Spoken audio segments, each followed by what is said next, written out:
ibihe byiza kuri wowe ukomeje gukurikira Rugwiro Pose on Official. Ibiganiro byacu byibanda ku mafaranga ashingiye ku ikoranabuhanga rya blockchain. Ibyo tubirebera hamwe kugira ngo twinjire mu isi ya Web3 twongere ubumenyi maze tubibyaze umusaruro. Mu biganiro byacu bitandukanye tuganira kuri Pi Network ndetse n'izindi projects zishobora kuduha inyungu mu buryo bwa mining cyangwa se n'ubundi buryo. Cyambere nuko tuba turi gukorera kuri internet. Nukundi ibiganiro byacu uze gukanda subscribe kugira ngo ujye ubona andi makuru turushaho kugutegurira mu bihe bitandukanye.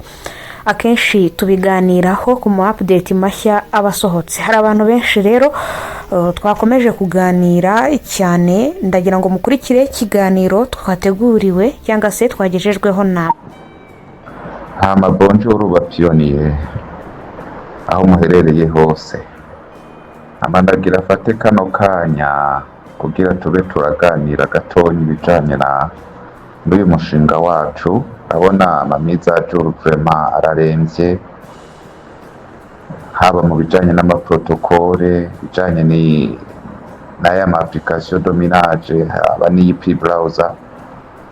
Nigeze kucisha ngaha information ndababwira yuko iyi application dominage bazanye miza juru kare yahora kuri 1.44, ubu rero igiye kuri 1.45. hanyuma browser naho yari kuri 1.15, ubu bahigiye kuri 1.16. ivyo rero bariko babigira kubera iki? ni kugira izi application zizoshobore gusuporta les fonctionnalités, les caractéristiques zimirije kuba n'impinduka ya maprotokole ariko araba. Izo fonctionnalité nazo ni nyinshi cyangwa ama caractéristiques azoba soit vya DEX, soit ama société n'ama company ariko yinjira de partenariat et tous. Ivyo rero biriko biraba bitwereka yuko iyi trimestre hariko hakorwa ibintu vyinshi. Nibuke yuko nikora P2Day iheze ya 2025 yaravuze yuko ari ya nyuma. Uriko uraraba rero ukaraba umuvuduko w'ibintu ukuntu biriko bitegurwa, biragaragara yuko bariko biteguya ikintu gikomeye. ni ukuvuga kunababwiye iki ouverture complète du réseau, ni ukuvuga bugurure burundu nitwashika kwijya V26 aho tout le monde extérieur sera connecté. Bazoba bari connecté. Mw'ico gihe tuzoba dushoboye kugira des transactions no gukoresha ifaranga ryacu atanzitizi. ni ukuvuga ya firewall uvye warukuta bazoba barukuyeho, ende baratanguye kurukuraho. Murabona yuko iyi mizajuru n'imizajuru ziheze bahamagariye ama company akoresha intelligence artificielle kugira ngo yiconnecte. D'ailleurs company nyinshi ubu umwe Web3 zizoba ziri connecte avec intelligence artificielle. Urabona za WhatsApp zose, urabona ko ijya AI irimo ama application menshi, urumva ariko araba connecte avec n'ubu buhinga bushasha. Ivyo rero umuntu ariko arabivuga benshi bibaza ngo ni indoto. Jewe igituma ntagitanga ama audio ku mwanya nuko byinshi byaravuzwe nta kitavuzwe. Gusa nk'ubu ndatangara nko kubona nk'abapiyoniye bamwe ugasanga bariko barabaza ikibazo kimwe n'umwana wo mu wa mbere yoshobora no kwishura. Aca nibaza ati none uyu muntu ntihacinjira umushinga, mugabo ugiye kubiraba ugasanga amaze imyaka cyangwa umwaka ariko aramina. Ivyo rero bica vyerekana yuko uwo muntu adaha agaciro ibintu arimwo, atazi n'ivyo arimwo. Abo ni muri bamwe naho hoza umuntu akamubwira ati ndakugurire konti, aca ateramuha kubera nta gaciro ariha. Nico gituma nama nababwiye ati ibi bintu iri koranabuhanga tugiyemwo irifo yo kwiga. Ikindi ngira ngarukeko mwaya magroupe ya P-mining, ndasavye ata contribution ubona ije gufasha communauté, winumire utekane. Mugabo ufise ikibazo ubaze n'urupfasoni, abarideri bazokwishura batandukanye. Mugani waza kwigira umuhinga cyangwa uza gukopoza ibintu utazi n'uko bajije udashobora kumwishura igituma watanze iyo avis contraire. Mw'ico gihe urumva uzoba uriko uratera akajagari muri groupe. Ivyo nivyo rero umuntu atazokwihanganira, kuko akarangamutima k'izi groupe zabayeho kugira zishobore gufasha abapionnier bashobore gutahura ivyo barimwo. Kuko kuva kera je namye ndababwira ati iyi pira remereye, kandi jusqu'à maintenant nta kintu na kimwe kiranyemeza ndabona yuko uyu mushinga atari uwa réel canke atari ikintu gikomeye. Ndababwira yuko ugerageje ukumviriza amadiscours nk'aya maconference internationale azaraba, yabereye Miami, yabera Singapore, bene umushinga wenyene barivugiye yuko Pi yafashe approche iri contraire n'izi zindi cryptomone mwari mumenyereye.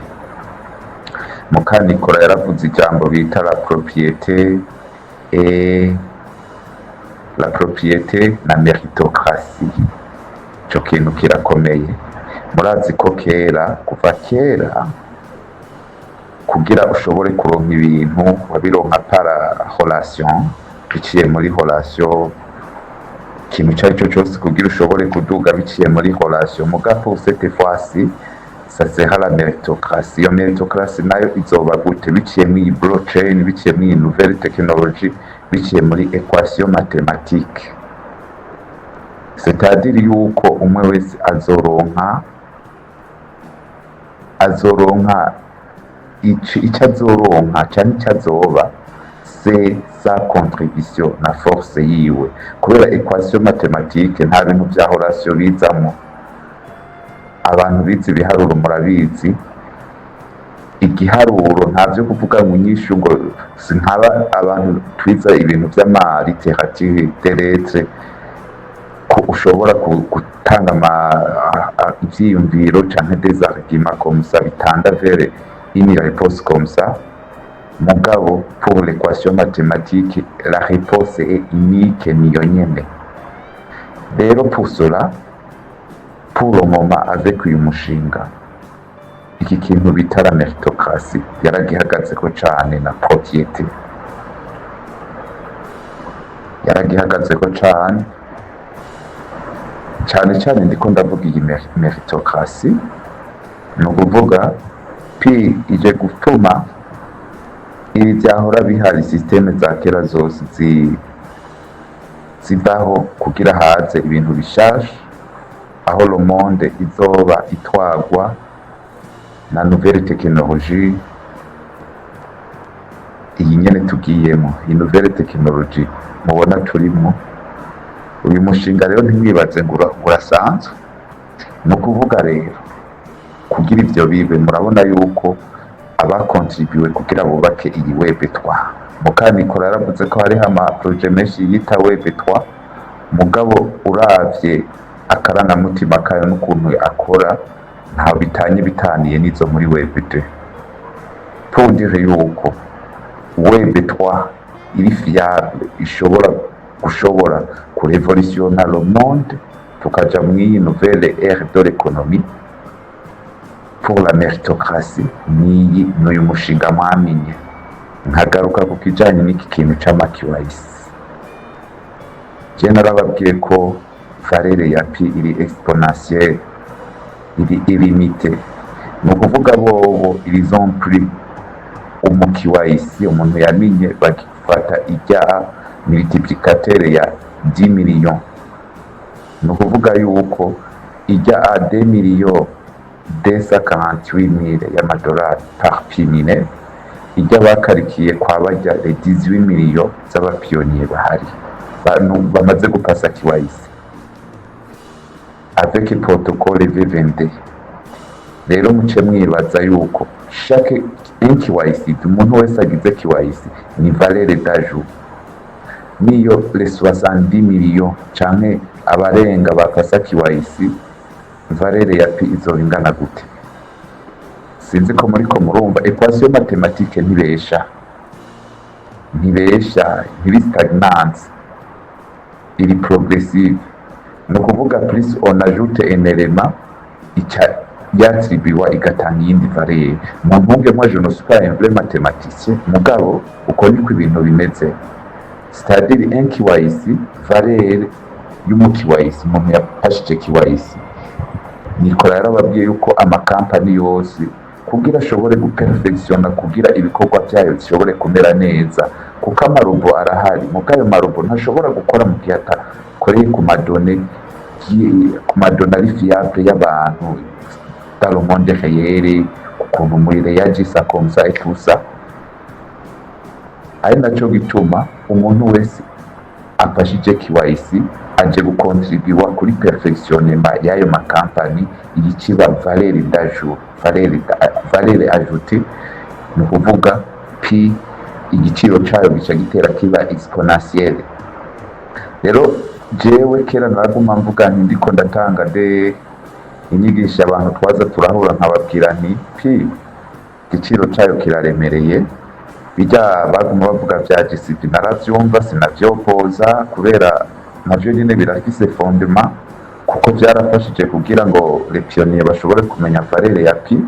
Mugabo mwaka meme narabona yuko kijya giciro ari gito, ndibaza yuko abari ngaha muri groupe twigeze za turaganira barabizi, gusa muganara reka kuvuga ati kubera navuga nti none n'abatemera GCP wobabwira ko pi izosokera ku mamiliyo boca bavuga ati wasaze. N'ubundi hariho abantu batwise turabasazi, ivyo ntibikunda, ko wabibonye bagafata de valeur karaba ubutunzi bw'isukuntu bumeze, bagaca bavuga ati ngo pingo ngo mama pi yose ahari ukuntu angana, ngo tugize ngo yamuvyo ntivyokunda, zijya 10 miliyari z'amapi, bakavuga ati ivyo ngo pratiquement impossible. Oro ntibamenye yuko pi urumva bagira dekariki bibajije kuri WebD kwa ya crypto-monnaie yo muri WebD, ntibamenye yuko pi yafashe approche iri différente. Nobabwira yuko tous les actifs du monde réel, vous les actifs du monde réel, ce sont des biens services ziri mu monde réel, les biens de la terre, turiko tuvuga les matières premières, turiko nk'inzahabu dufate mfashe akaroro nko mu Burundi, turiko dufata amatongo ibiki tusa byose bizoba tokenize, bibe de token. Ayo matoken acaba connected kuri blockchain ya Web3. Iyo token nayo niyifise yubatswe ku rugero nyene rusabwa rukenewe, rufise abantu bari réel atarabarobo, rwitondewe mu gukorwa igipi yacu. Ni ukuvuga ibintu byose biri ku isi seho tokenize bizoba amatoken, bigire valeur en token. Sinzi ko muri ko muvyumva. Mw'ico gihe rero muce mwibaza agaciro k'uyu mushinga. Ahantu bavuga umuntu yamenye yitekanire avuge n'amaki, kuko yicaye ku gahiye mu minsi agira abone impinduka idasanzwe. C'est pas vrai, ni ukuvuga aya mamiza ajuru mubona ari karaba ivyo byose byarabaye programme, kuko impinduka nyinshi murabona zibaye mw'iyi trimestre ya kabiri gushika kuri V26. Ijya version V26 muzoba mwamaze kubona impinduka idasanzwe, kubera mukanya Nikora wenyine yaravuze ati ijya P2D yiheze ni ya nyuma, muzoba mwamaze kubibona. Edayere ishobora gutangura kuboneka iyi V23 niyahera. Ubu umuntu yiteze yuko iyi launchpad bashobora kuyiduha, dushobore kurondera amapipawa dukoresheje amapireyeri. Hanyuma mw'ico gihe sobiri kirategura lancement ya DEX, hanyuma dushobora n'ama-application nyene atandukanye. Ivyo navyo si kera, nivyo turindiriye, umwanya n'umwanya bashobora kubiduha. Naco gituma nagumye semerera mu vyige hakiri kare. Ibi vy'igiciro navyo nobasaba mubanze mureke ko no kugumamo bidebatako, kuko igiciro ca ikinyegeza kiraremereye, kuko dekarikire zerekana yuko avec les 18 millions, ni ukuvuga pimine approximativement ingana na 2 millions combien, plus de 2 millions de dollars, 2 millions de 58 mille y'amadolari. Ivyo narabiberetse, twarabicishije muri groupe, mugabeshi ntibabihaye agaciro, ntubaguma baharira. Imagine aha abantu benshi ntibafasa KYC kuko bafashe les données erega mu kugira dekarikire bafashe aya madoni nyene mwe mwagize ama KYC hanyuma baragira dekarikire des équations mathématiques tout ça hanyuma batora ico giciro rero ntiyibaze ngo vyajeho haza abeka ry'amasetire yamubona ajya arakomeye kuko wewe nyimbora umupiyoniye ajya amasetire ya mubona wewe urayafise kandi ajya amasetire ya ayo matokene d'monde réel yose ayo matokene d'monde no izo les actifs d'monde réel zose no kuvuga les biens les matières premières tout ça byose biririye najya amasetire ya kuko ireya imwe yose ifise specification yayo n'ikizokora kandi wowe uri umupiyoniye ufise pimine no kuvuga ijya pimine ni primaire pi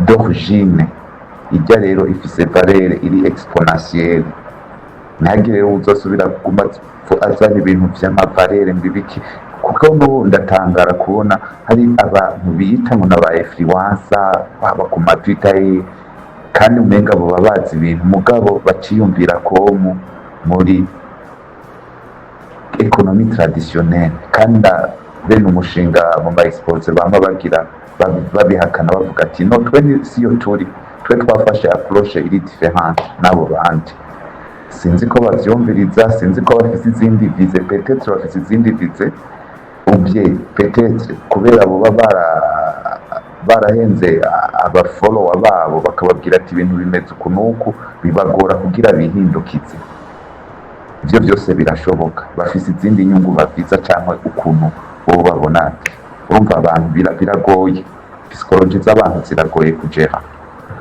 bo rero sinashaka kubabwira ibintu byinshi mugabo nashaka kubwira tuvugane ku bijyanye n'uyu mushinga murabona turi ku kanyuma mureke kwishinga mufyinata muvuga ibintu bidakenewe de commentaire zidakenewe dukeneye abantu baza kwempagita abandi apana abantu baza kudekuraja abandi kandi atani ukuntu babasiguriye igituma ivyo bidakunda bazanye ari ukuvuga ngo yangu ivyo ntibikunda gusa no sino uzanye avi iri contraire il faut yo kuzana des arguments ziri convaincre ukazizana ukazishira ngaho voire des exemples zifishe ukazizana tukazira tukaraba yuko ivyo vyiyumviro wazanye nawe bifise fondement apana kuvuga ngo ya bo rero sinabafatira kanini twari kugira gusa twibukanye mumenye aho tugeze mumenye yuko turi kukanyuma abiranze nabo mu minsi ndibaza barabona yuko bihenze hari abaretse kumina kuko gucererwa kumina n'umunota umwe karaba amahera uhombye ni menshi gose muzicuza kukanyuma rero sindabahenda sawa rero hanyuma mugire bominage